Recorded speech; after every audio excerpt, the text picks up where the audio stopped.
Hola, hola, and welcome to Costa Rica Story Live from Don Roger Restaurante in Uvita, Costa Rica, overlooking the whale tail in the Pacific Ocean.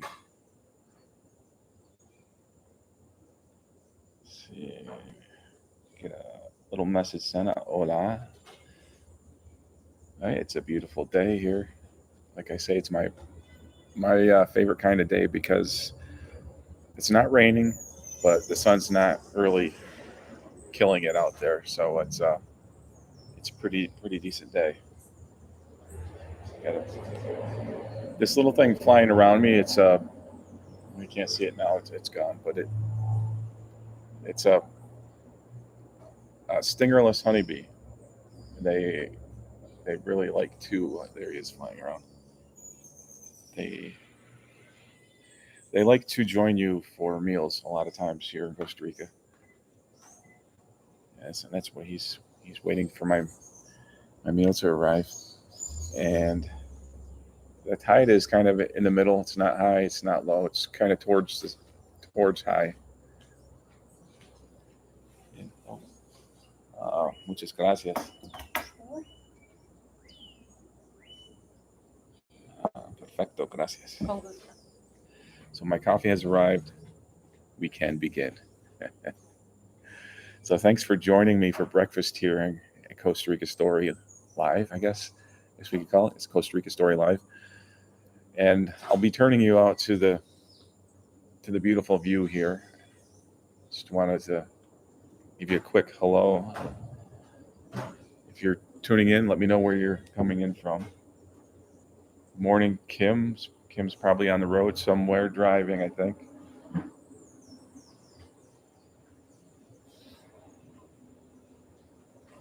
So yeah, this is it's been a pretty decent week. We haven't got any super duper nasty rain.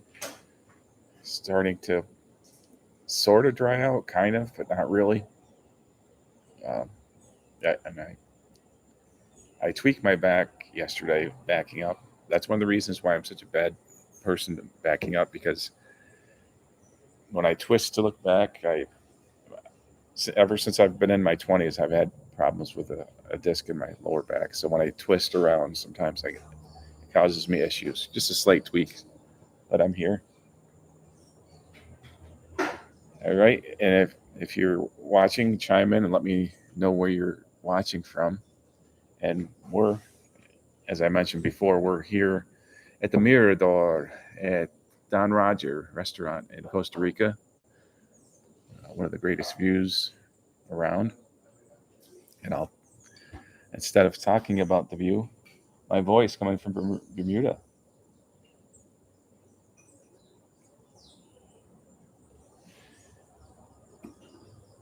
Kim is driving in Minnesota, home of the Vikings. So yeah, without further ado, there's a plant that's growing here that wasn't here last week. If it's in the way, I'll move it, because there's a little cactus here we have to maneuver around. And as you can see, I'm wearing one of the shirts I got when I was in Panama. It's one of my it's a 2 mil shirt, cost 2 mil. 2 mil? No, $2. $2 or 2 mil. I can't remember because it's on the border. So if it's in Costa Rica, they charge in colones. If it's in Panama, they charge in dollars. But let's take a look at the view. That's what we're here for, right?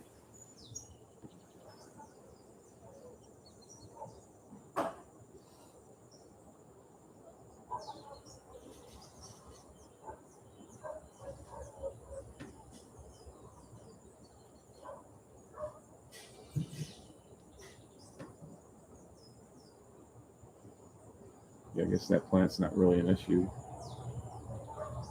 I get some really beautiful clouds here.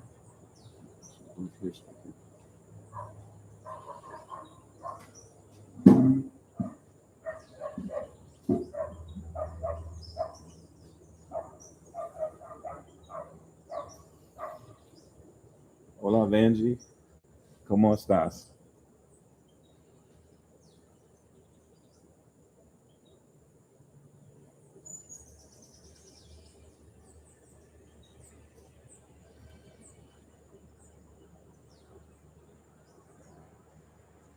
Well, when you come to Costa Rica, you're going to have to get some Cafe Don Emilio's. My best friend Danier has got a coffee plantation. He's got the best coffee around. That's what I drink exclusively at my house.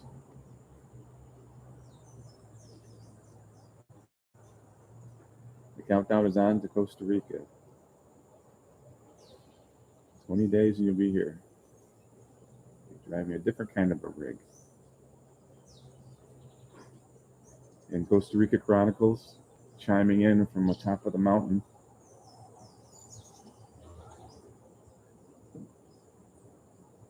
I was gonna ask you, Costa Rica Chronicles. Have you got the new Retevi thing figured out? I know Retevi is not doing the inspection. There's another company doing the inspection, but I didn't know if you've got that figured out yet. And I know that some people with the car insurance, I'm saying this wrong, so correct me if you want to. The Marcambo is there was the system for the insurance, the national insurance for cars in Costa Rica got hacked into, so a lot of the information is incorrect. So you need to go in the database, and I think if you put your license plate number in, you can see what you owe for insurance for the year.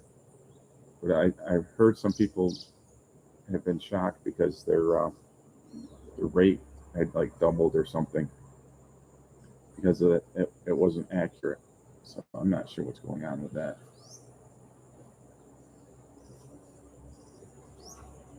Oh.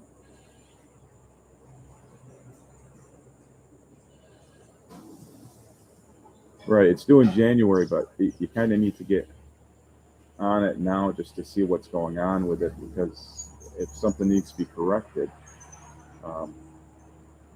you need to figure it out. And I haven't figured it out yet. I'm still trying to figure this whole thing out with the Retevi. But the Retevi is messing up the Marchambo for some people.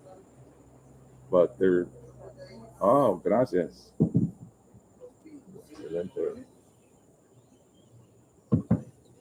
And I need to interrupt this just because people always they always ask about the meal. So there's tostada Francesca.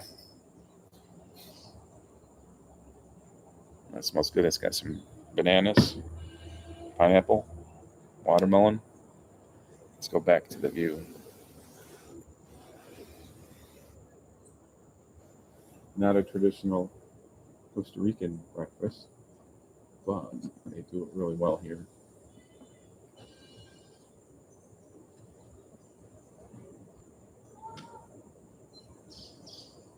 Yeah, it really is good. It's very, very tasty. And I do like the traditional breakfast here sometimes, but sometimes I've been into a French toast group here. They do it well, so.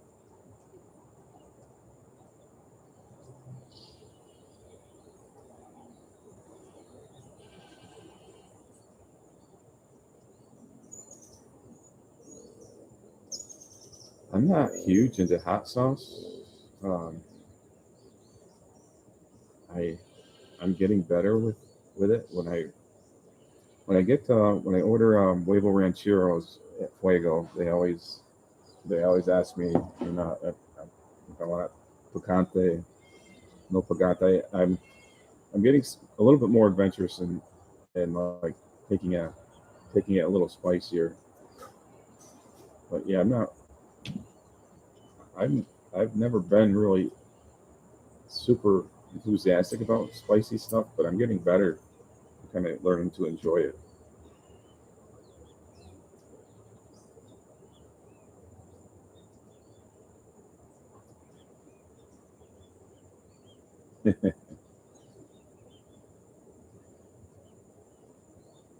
Yeah, French toast is something that they really do well here in Costa Rica. I'm kind of surprised. Fuego has a really good French toast there.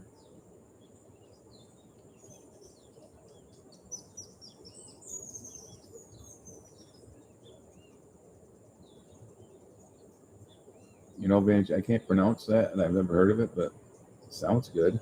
Is it chocolate? Cholula? Dirk, finally made it back to the home country. I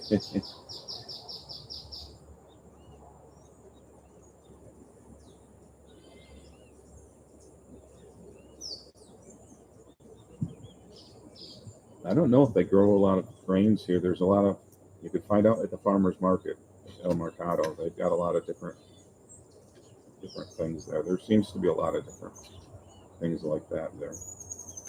That's not really up my alley, but they grow a lot of different things here.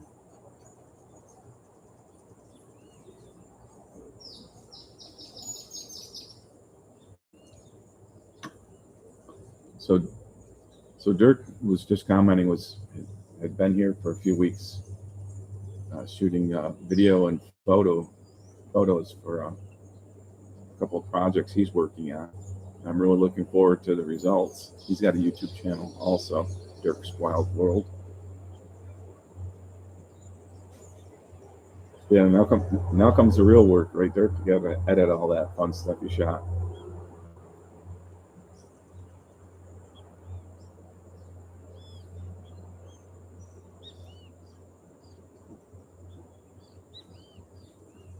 No, I think here they probably don't use their own grain, but they do have their own chickens, so the eggs are from here, and they've got goats here for goat's milk.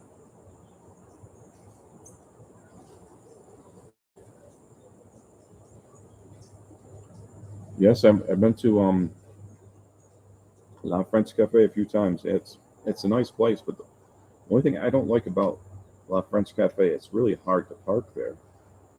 It's a dangerous spot to pull out of, and a lot of times I'll consider going there. I'm like, no, it's just too hard because the parking situation, you can get boxed in, and you got to do like a 20-point turn to get out of there.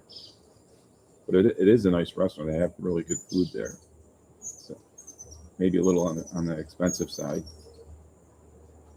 Did you enjoy your time? Did you go there and have breakfast or a meal? Dirk's Wild World. All right.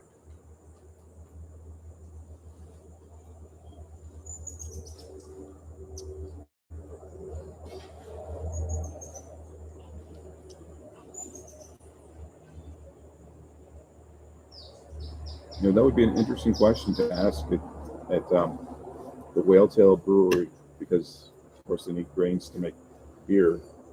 I'm not sure where they get theirs from. That's a good question.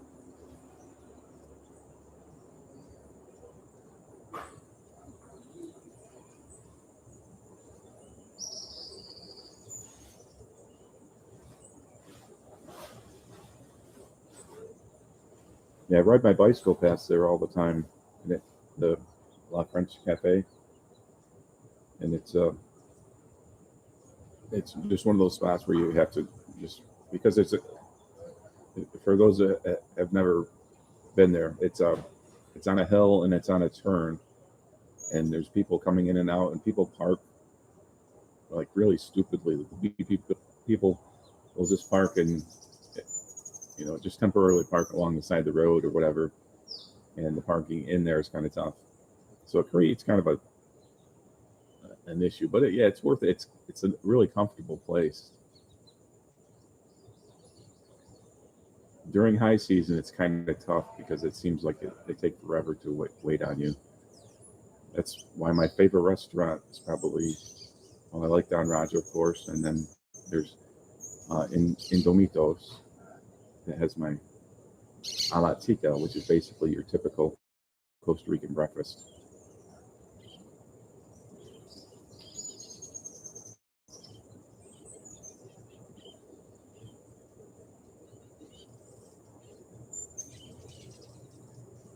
No, I haven't been to La Fortuna. That's on the wish list, on the bucket list.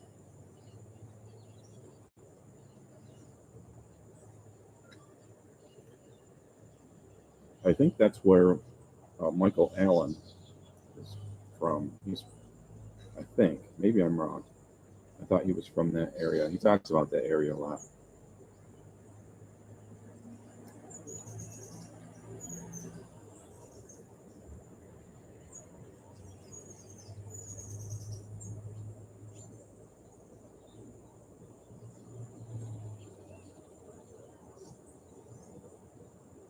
See a little bit of sun poking through the clouds out on the beach.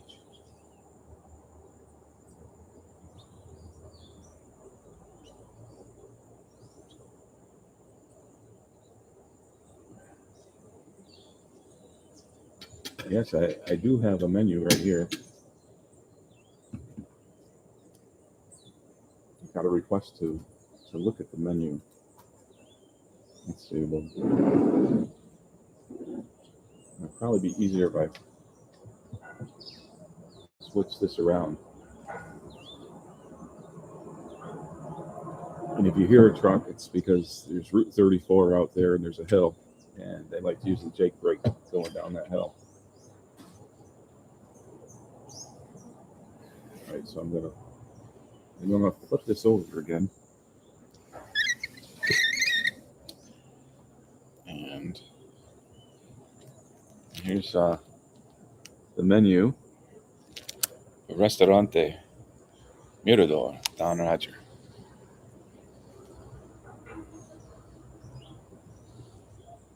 And there's the drinks, alcoholic and non-alcoholic. Got cerveza.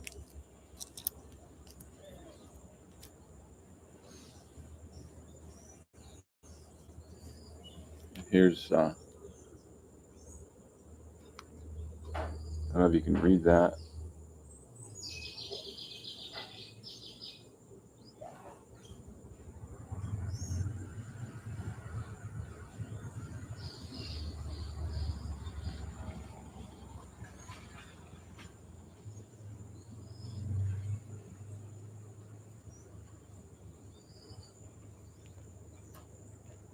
Yeah, thanks, Michael. I got this in Panama for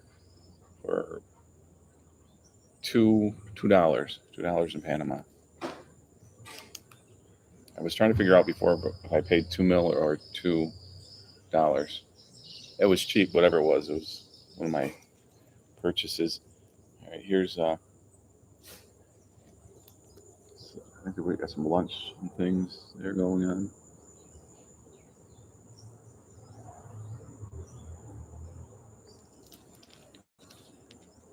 And they make a really good mojito here.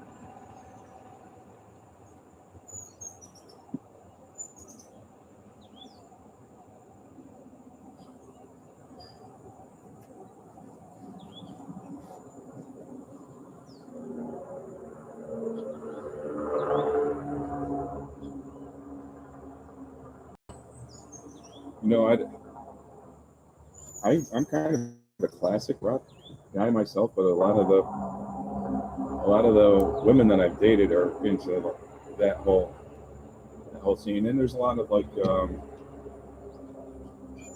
reggaeton and stuff like that is I can get into a little bit, but yeah, I prefer classic rock and some like surf music. If I'm at the beach, but I can work with whoever I'm with, but I usually I do maintain control of the radio in the car. But I'm open to new music. There's some really cool Spanish language bands. There's a band from Mexico, and I'm going to pronounce this wrong. Mana or Mana. They play a kind of they're kind of a rock and roll band, but they've got some really cool songs.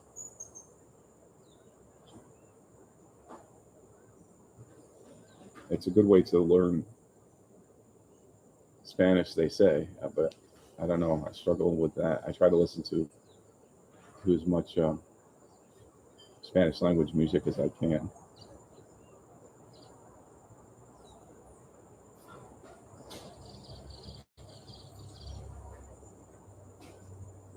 I should put together a playlist. My ex-girlfriend and her daughter were always, they had a really big selection of favorite songs, and some of them was pretty cool, like songs that talked about the beach, because the beach is really huge here in Costa Rica, as you can well imagine.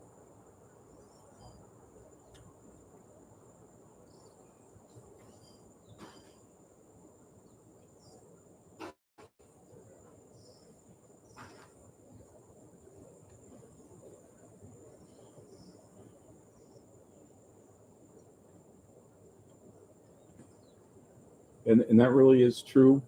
I mean, Costa Rica is conscious about things being,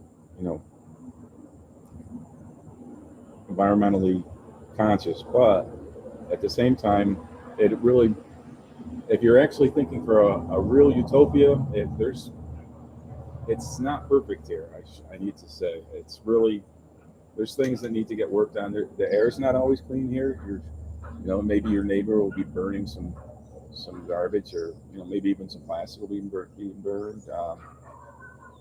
Another example is when you walk down the streets, there's drainage ditches through the streets, and when you're in North America, all your sewage goes into your septic tank. But here, like if you're doing laundry or a wash or anything like that, that doesn't go into the septic usually. It goes in a separate place. So what happens is, a lot of times, like in Uvita, there's in the drainage ditches, that's where a lot of the washing machine water runs out. So you get kind of, it's not sewage, but it's not super duper clean, and that's not just Uvita. That's just kind of how it is. And I think a lot of people kind of, they think of Costa Rica in utopian terms, and it really isn't, because there's a lot of work that needs to be done. There's still a lot of single-use plastic. When you go to the beach, you see examples of all the plastic, and that's not a Costa Rica problem. That's a world problem. I hear a goat and a howler monkey off in the distance.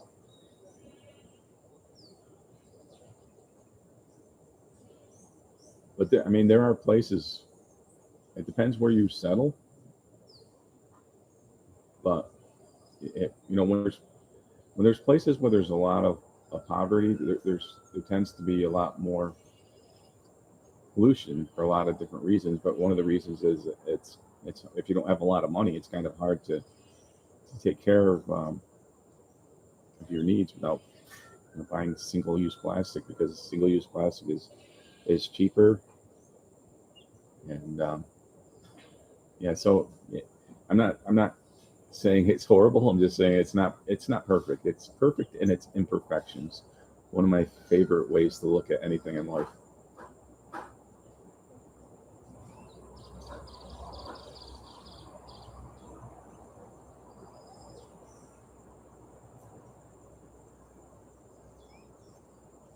I don't know.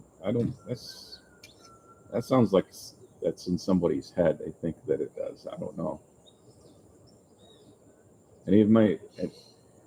I think even if it does, it would probably get canceled out, because you tend to be more active here. Particularly if you're from a cold weather climate, you're going to be outdoors more here. You're more likely to go out for a walk. and I'm from upstate New York, and like this time of year, it's I like to go on a bike ride in the early morning. It's torture because it's so cold usually. Here, I go out for a bike ride anytime I want, and even if it's raining, it's still okay. I'd rather not ride in the rain, but it's you're so comfortable.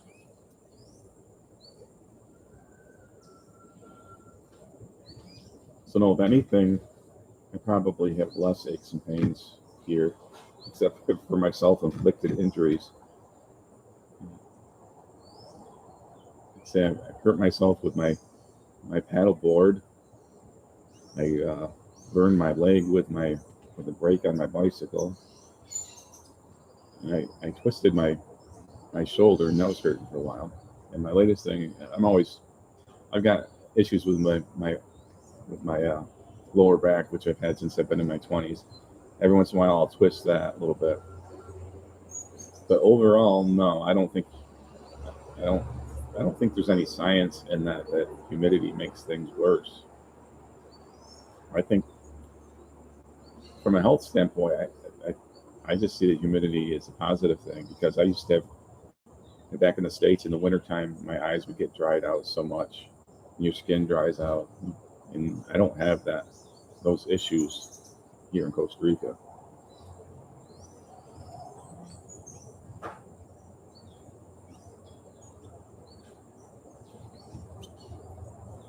No, fortunately, I have not seen any sharks, only in my imagination.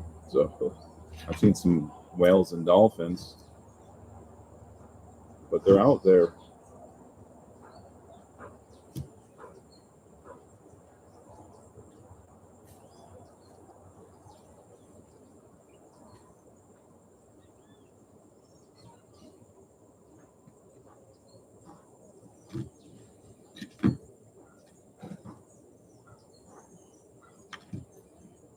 Another thing I think that helps when people move here is people tend to lose weight when they first come here. I lost a lot of weight when I first came here. Then I put a lot of it back on. I'm trying to get back into the groove I was in when I first got here. But that helps a lot when you lose weight if you've got any kind of muscle pain.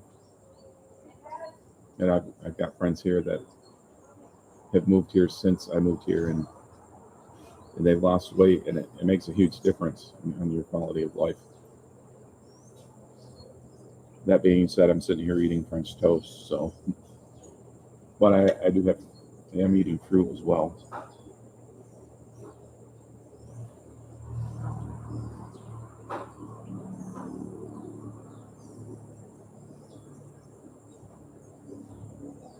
Bull riding. I've never heard of it here. I know there's um, an active agricultural and livestock community, so I could see it happening.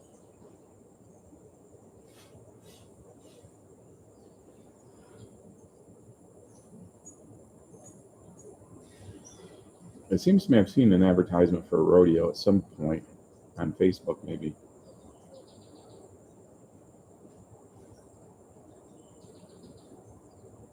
But there's a lot of fincas, which are kind of small farms, and I was really surprised that I don't know why I should have been surprised, but when I got here, I was really surprised that there was so much um, livestock. There's a lot of cows. I mean, there's not a lot of huge dairy farms, but there's just a lot of farms scattered out throughout the countryside. And of course, there's a lot of goats here. Goats are huge. Goat's milk is very popular here. And I had goat's milk actually for the first time uh, last week. It was really good. And if you've watched any of my videos, you probably know I've got 3 goats behind my house that belong to my landlord that I've never had goat's milk.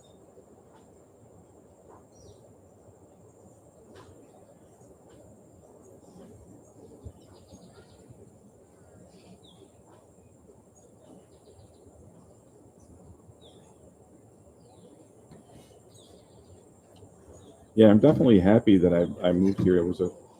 I mean, part of the reason why I haven't explored so much is because I'm happy here, and I'm kind of living a semi-fulfilled life. I still have some pieces of the puzzle I'm working on, but I've got a lot of friends here, and it's an easy place to assimilate. I don't know if that's the word I'm looking for, but it's easy to make friends here. People are pretty friendly, and it's a small town, so you've got that small town environment. But the only exception to the small town mentality part is Route 34 coming through, and that kind of reminds you that it's it's on a route. It's on the route of people going from San Jose to Panama. But yeah, I'm happy with the move. I couldn't imagine being back in the States again.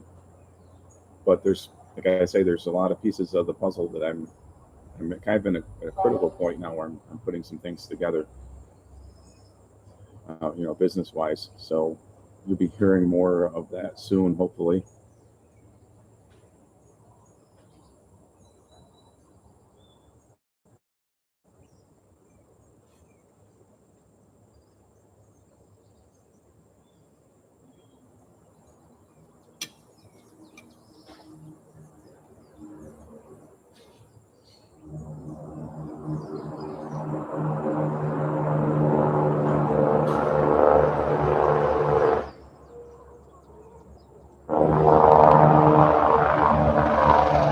And it's Route 34 again. Yeah, I thought you were serious about that bicycle. I'm trying to visualize what that bicycle would actually look like.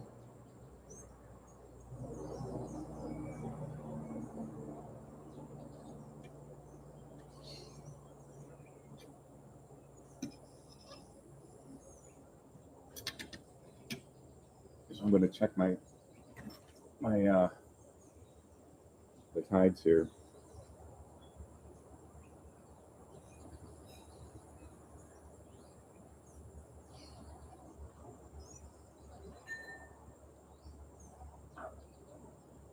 Uvita.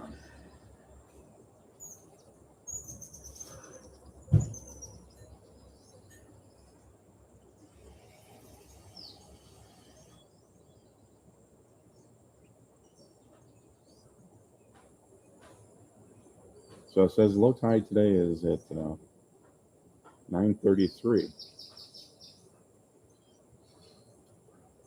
So we're just a couple hours off from that, less than 2 hours.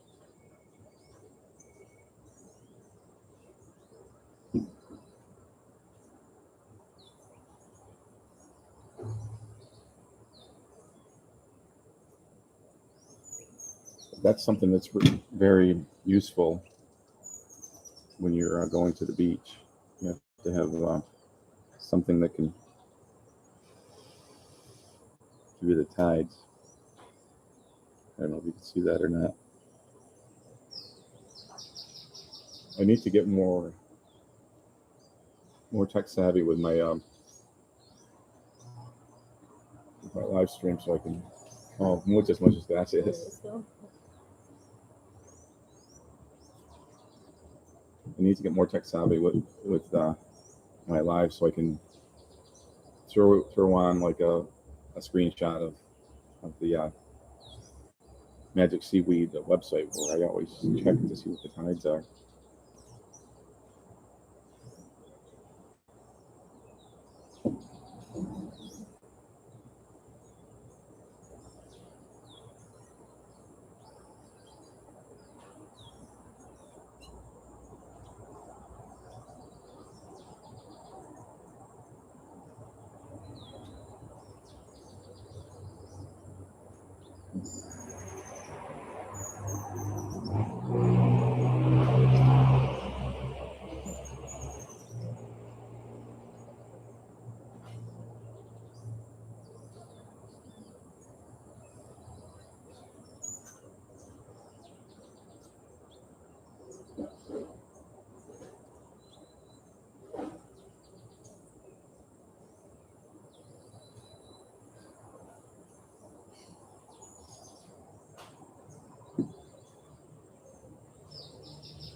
So I'm now, now eating the fruit portion, the healthy part. So I'm eating a healthy breakfast right now.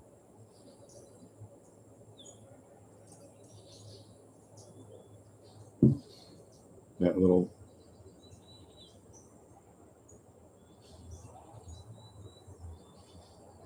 there was no real real flooding in Uvita itself, but like in Bahia, they had they've been having a lot of issues with the rising uh, water there. At one point last week, was in Bahia down by the second entrance. There was a drain that got plugged during a huge storm, and there was water flowing all over the place there. But this year, the water is the water level, the groundwater level is just so high. There's a trail between.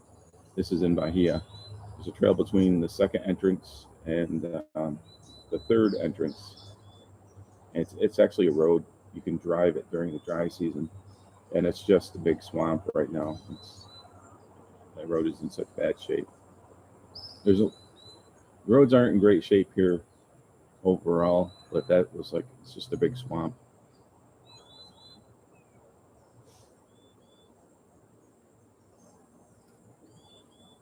Yeah, so we've had a lot of rain, but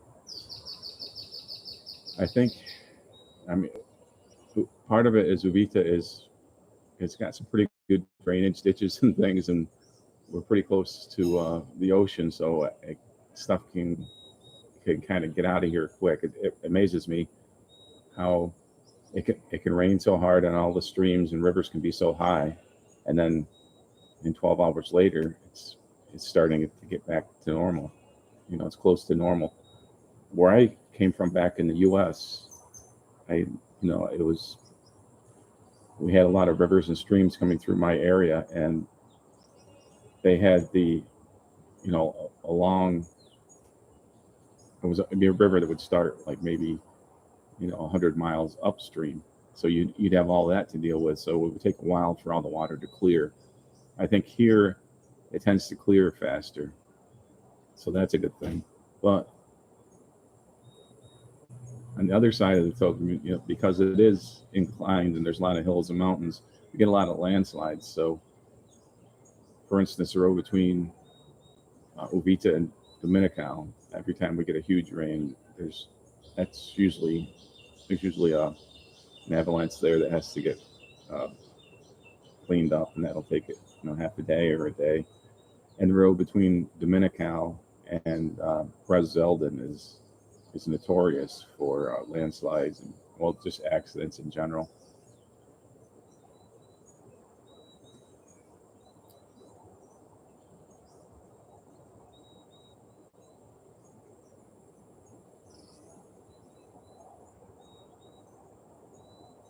No, without question, my favorite fruit's limoni, the little red fruits, Mamoncino.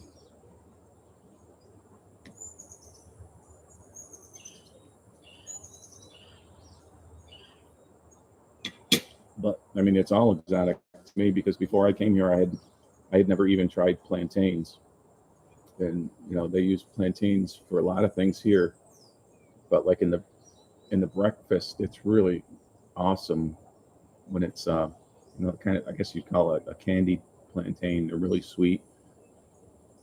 I'm not sure exactly how they do. I've cooked them at home myself, but they're just not the same as when you go to a restaurant where somebody knows how to cook it. And I had actually never even had a mango before I came here. I like mangoes. And the bananas are something different here. There's some different varieties of bananas here. It's really interesting. The flavors are so much different. If you go to farmers market, you can buy a lot of bananas that you don't get at the store. Because at the grocery store, you can still get the same kind of like it's pretty much the same banana that you get in the States. Maybe not quite. Maybe a little bit tastier than the ones you get in the States.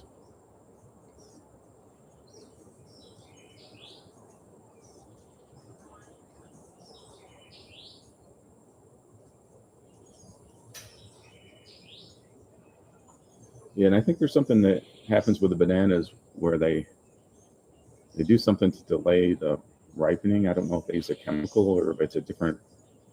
And I don't, I'm just speculating whether it's a different species that they have to use to ship, because I'm sure they ship it green and it ripens on the way. But I've noticed here, if I buy a banana that's not a little on the green side, it's usually more edible than it would be if it was in the States. I mean, if it's green, it's still not going to be able to eat it, but it tends to be more a larger window of edibility to the bananas. It seems like maybe it's just my imagination, but I eat a lot of bananas. I need to taper off my bananas.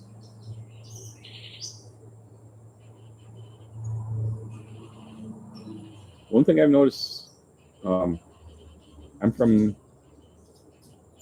upstate New York, and we have.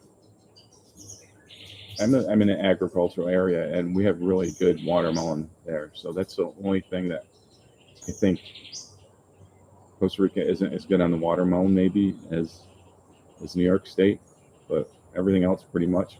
Well, and I think corn. I don't think Costa Rica has really good corn. But there's so many other fruits, and the pineapple here is just amazing.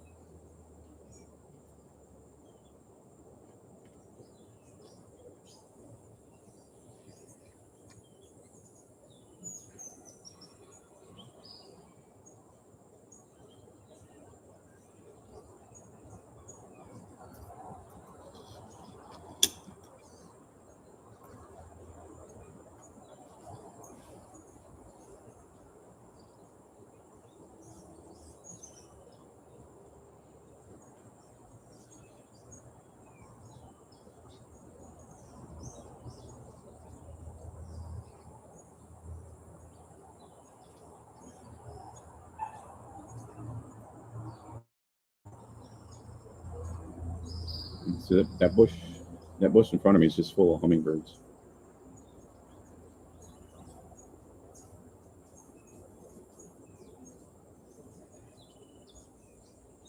I had another really weird encounter with it was with an otter. I've seen otters a couple times since I've been here, and I'm not sure if it's a river otter, a sea otter, or what it was. I'm thinking I don't know if there are river otters here. I don't know. I'll have to look this up. But this was just a few days ago. It was kind of a sprinkly day, and I was out in my yard, standing next to my car, and then I heard like a commotion in the bushes, and something came up. There's like a small hill from the brook, and it's all brush. And something came out of the brush really fast. It was an otter with a frog in its mouth, and the frog was making some kind of screaming noise. And then the otter saw me, and he turned around because the otter was coming out of the brush so fast, and it was headed right towards me. I'm thinking to myself, well, what am I going to do? Am I going to step left? Am I going to step right? But before I had a chance to figure out what I was going to do, the otter saw me and just did like a complete 180 with the frog in his mouth and went back into the brush. But I've seen otters down on the river before.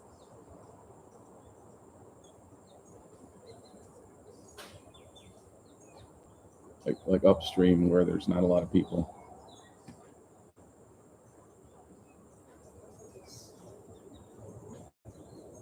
Have a good one, Kim.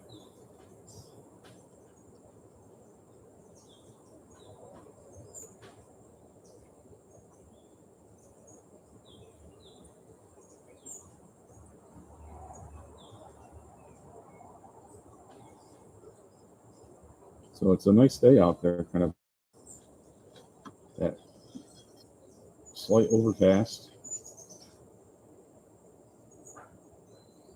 Good beach day. But you still need the sunscreen.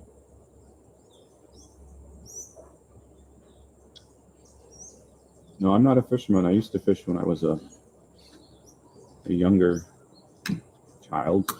I'm an older child now.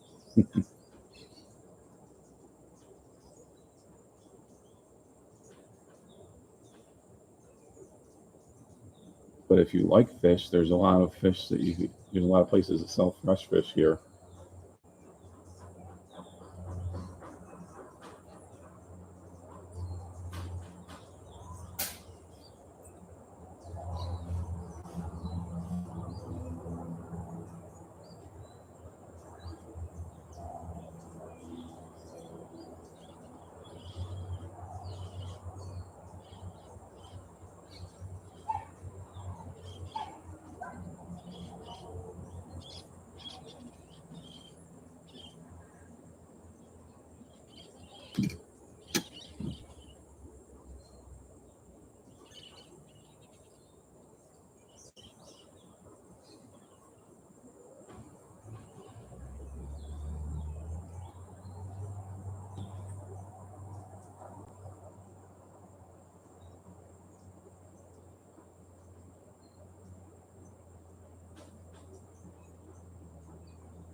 So one of the big news stories around here is there's a maxi pally being built right on Route 34.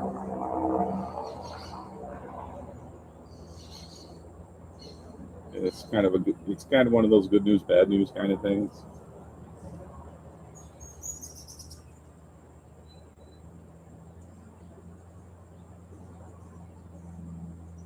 Yeah, there's a lot of different trees you run into.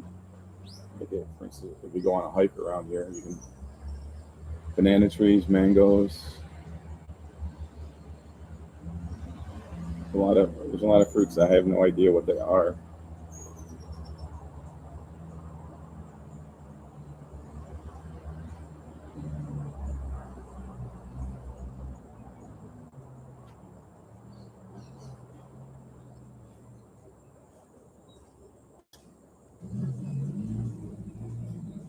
So they're putting the Maxi Pally up right before the third entrance to the whale tail, and it is going to be kind of an eyesore. It's going to take away from a lot, but it's also bringing jobs here, which the jobs are really needed here, and it's also going to be a convenience for people that. I mean, we've got 3 grocery stores here, and we've got a couple of hardware stores, so we can get most of what we need, but for certain specialty items, maybe Maxi Pally would be good. There's Maxi Pally in Capos, and there's a Walmart in Perez Zeldin, which is so that's about an hour. Both of those are about an hour away, and some people are saying that will help keep prices down, but I don't know if that's going to be the case or not. Because a lot of people, if you're thinking of making the move to Costa Rica, it's not, from a food price point of view, it's not cheaper in most places in the U.S., for example. Maybe a little bit more expensive, especially if you want to buy, for example, a United States cereal or United States peanut butter, then you're going to pay more. And if you can be happy with something made locally here, or made here somewhere in Central America, it will tend to be cheaper. But it's if you eat healthy and you can cook, you can also save a lot of money. I just can't cook. That's my problem.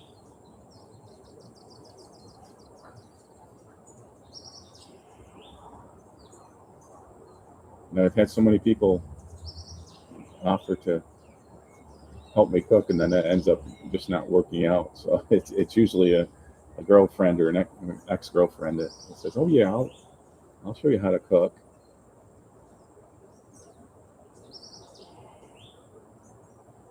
But I've done some limited cooking, but I've just got like a little hot plate and in a frying pan. And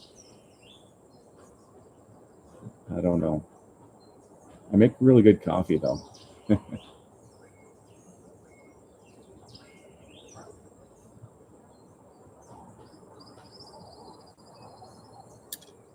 Right. Yeah, and that's the thing. You have to figure out which things are the imported things that you could probably substitute for another thing.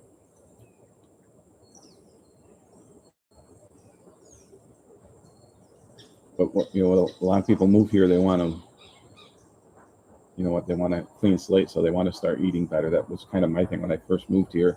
But I've actually kind of fallen back into the processed food thing because there's for some reason when I have breakfast, I have to have like a cookie or a chocolate or something like that. And they do sell cookies here, locally made cookies. They're not expensive, so I find myself a lot of times that's my breakfast would be some, I'll have the banana, but I'll also have some cookies and coffee and go about my day. It's not healthy. It's not probably the reason why I put on a little bit of weight since my initial weight loss.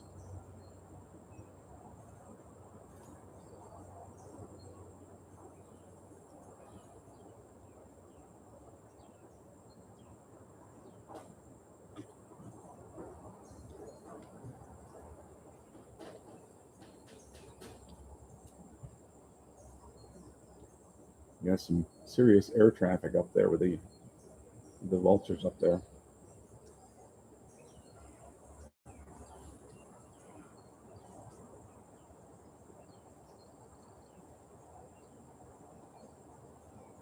It's in the upper right.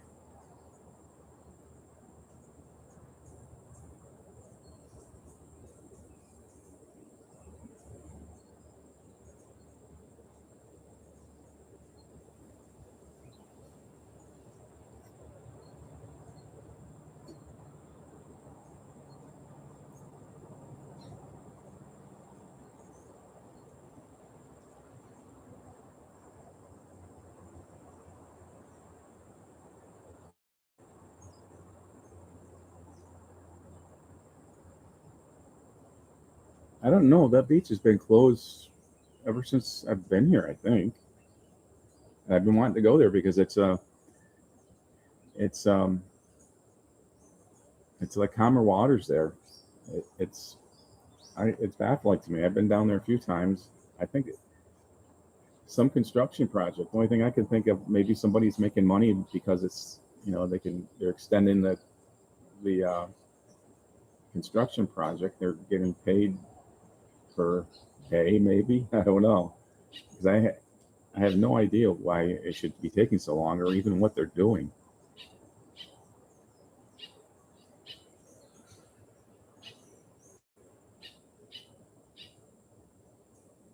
No, I didn't. I didn't catch the lunar eclipse.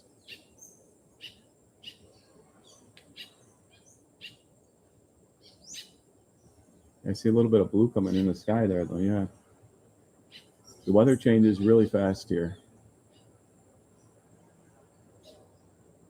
You could, if you wake up in the morning and it's raining, don't change your plans because there's a good chance that in another hour it'll be clear again, and vice versa. If it's clear, don't expect that you're going to have clear all day. Be prepared to be able to pivot your plans to another, like a plan B or C.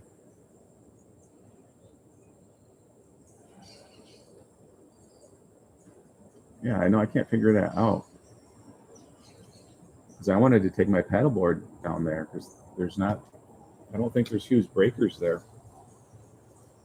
I was watching a video about that. It sounds so cool the way there's like these cool rocks there when the waves come in. It makes kind of like a cool sound.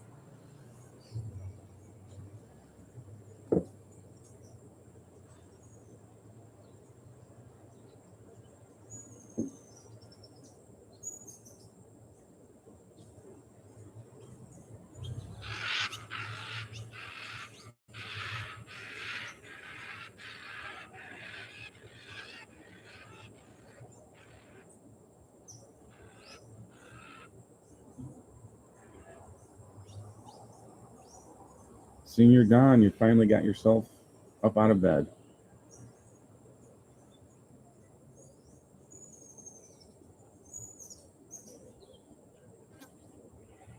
How are things down in the central part of town?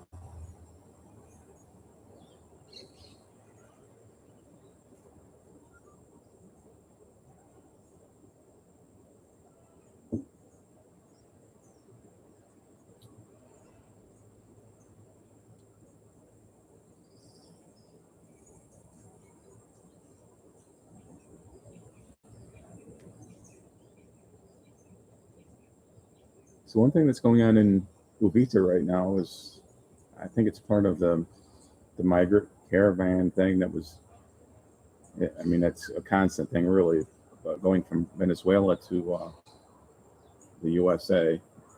So there's a lot of uh, Venezuelan people that are either, I'm not sure if they're headed to the US or they're headed back because they couldn't get into the US, but there's a lot of people panhandling and stuff in front of the supermarkets, and they stake out the ATM machine. So you come out there, they're asking you for money, and it's kind of an awkward situation, but you kind of get used to it.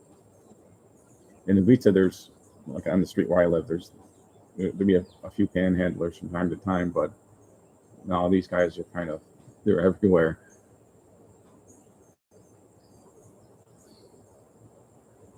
But somebody was saying that at one point the refugees from Venezuela were allowed to have special access to get in, and now something's changed. So I think they have to know somebody in the States to sponsor them, or they can't get in. So some that were headed towards the States decided that they probably weren't going to be able to get in, and either headed back to Venezuela or tried to fit in another country along the way. So I don't know how long the situation with them panhandling it in the supermarkets and the ATM, I don't know how long that's going to be, but it's a little uncomfortable. It's going to be, when tour season gets here, it'll be interesting to see how that works out. I mean, they don't seem to be menacing or anything, but it's kind of awkward.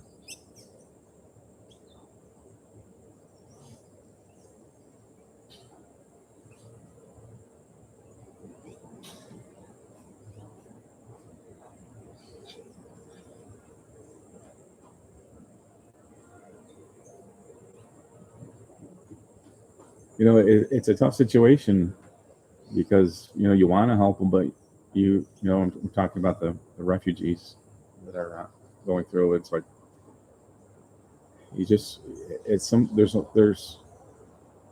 in Central America, there's a lot of poverty, and you want to help people, and unless you're a millionaire, you can't. You have to create your boundaries, and there's a point where you just have to say, lo siento, like I can't help. Not, I never give anybody money, but I've given them like drinks or something like that. I'll go in and grab a couple extra cans of juice. But still, even that, I don't think I'm going to be even doing that anymore. It's just a bad situation, really.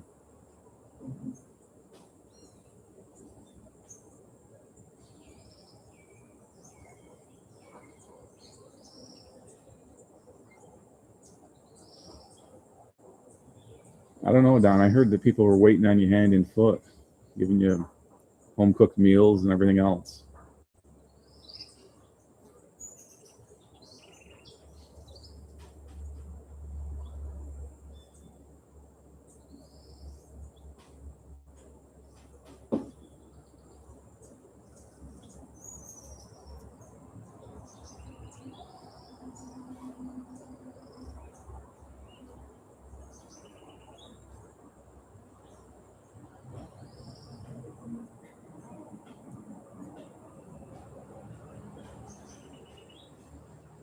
I think like the refugee thing brings up a really good point to people that want to move to Central America or even vacationing, that there is poverty here, and that's it's not always pretty. It's people work really hard here and they don't get paid very much. So that's a hard thing. When you see, like, people will clear a field here with machetes. I mean, they just go out there with machetes, working their ass off all day long, and and they don't get paid nearly as much as they should. And it's in every field, really.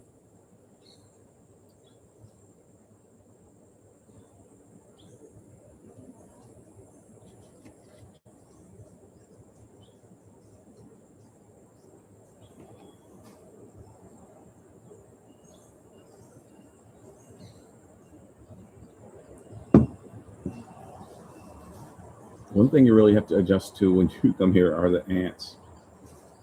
There's ants of every size and shape and temperament here. I've got the worst ones for me are these little tiny ants that are outside at my house, and I wear sandals all the time, so I'll go out to give the goats a snack or something, or just go out in my yard, and I can get bit 2 or 3 times. Or these things, they bite and they sting, and you can't really avoid them. It's kind of, they're everywhere, so you just have to kind of get used to getting bit. And there's some that are, like, right now there's some really tiny ones, and they make me nervous because the tiny ones are the ones that they talk about possibly getting into your electronics and things. So I usually have my laptop up on top of the case. But there's some really tiny ants, and then there's microscopic ants. They're so small you can almost not see them.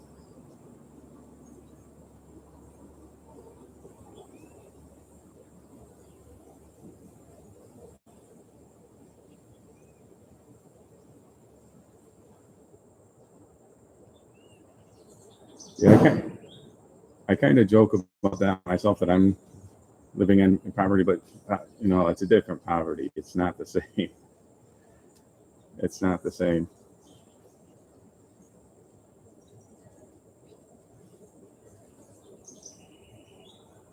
I'm about as low budget as you can get for a window here, but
Those big birds up high are vultures.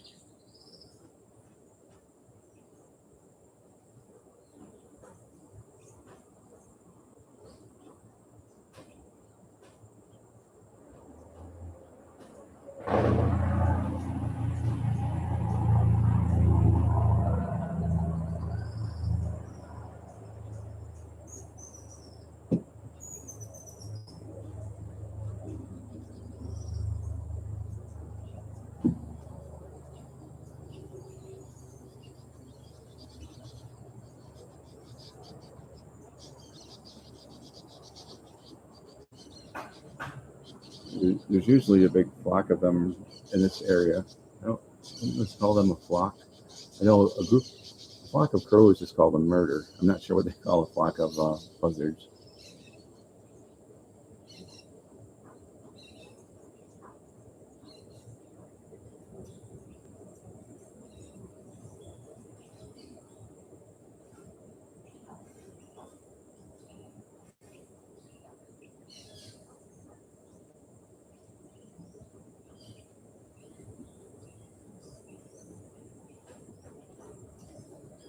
Good eye there, Donald. Gracias.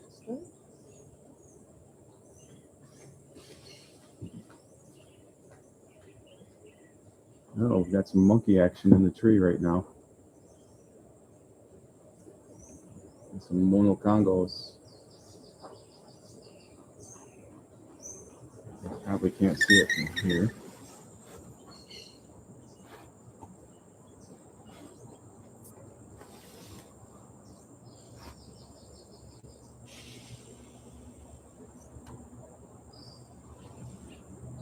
There is a troop of howler monkeys in the tree right here.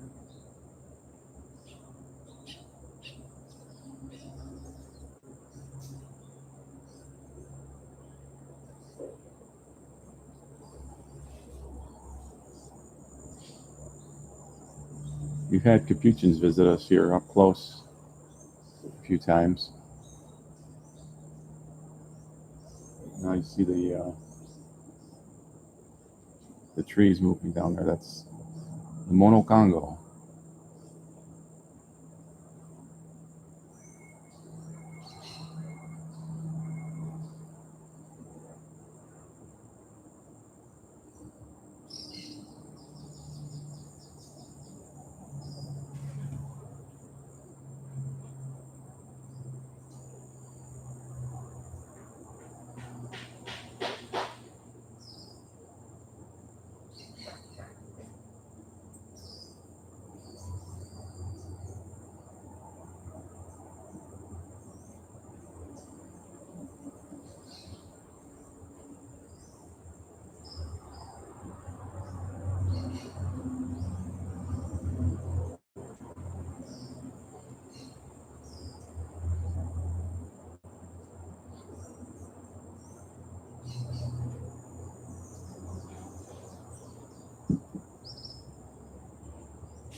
And that's one thing I don't miss about back in the States, because I'm used to the fall colors and stuff, and then once they go, it just, you get a period, especially if it doesn't snow, it's just seems kind of bleak.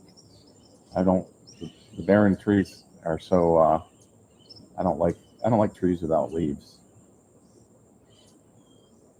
And it's a funny thing how it works here, because it's like it's always fall. It's never fall, but it's always fall, because the leaves are always falling from the tree. So if you're in the landscaping business, you're always busy raking.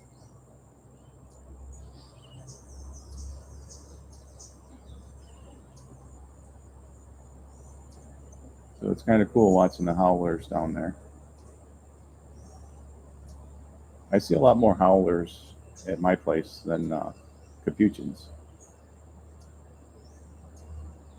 When the capuchins come by, it just kind of shakes things up, because They're just little hell raisers. And the howler monkeys are just more laid back.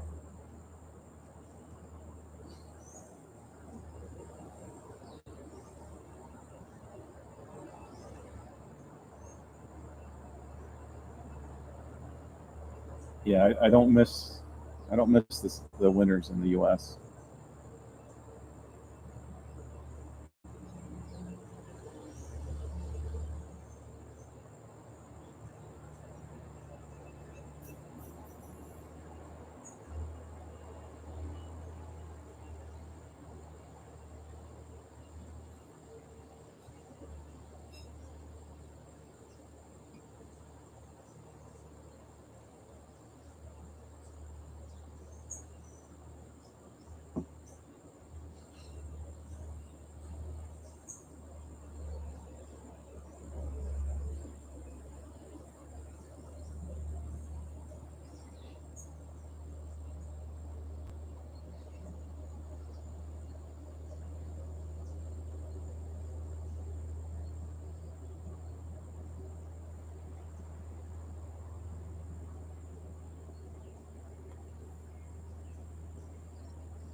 It's just about time to wrap it up here. And hopefully I'll stay on schedule to be here again next Thursday at 7:15 Costa Rica time. I'm also trying to, I think I may be able to live stream with my phone with limited options. I'm not sure. I saw that availability, so I'm going to check that out and see if I can actually live stream from the phone.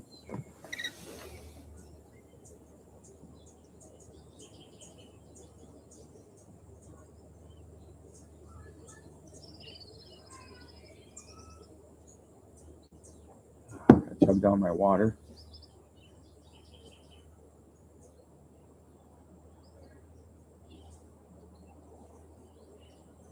Hasta luego, everybody. So make sure you pop that like button because it helps me out, because the YouTube algorithm hates me. So any likes are helpful to my channel. All the comments are always great for the channel. All right, so like if you liked it, subscribe if you want to, but most importantly, share this channel with a friend. Let them know Costa Rica Story is here. All right. I always have trouble seeing the mouse here, so hasta luego.